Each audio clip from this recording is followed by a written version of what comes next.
You ask Tiger to solve. This deals with linear equations with one unknown. The final result is x equals 11. Let's solve it step by step. Group all x terms on the left side of the equation. Subtract 7x from both sides. Group like terms. Simplify the arithmetic. Group like terms. Simplify the arithmetic.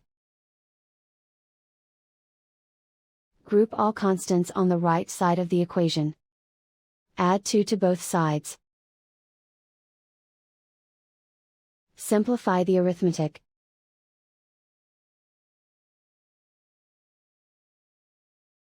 And so the final result is x equals 11.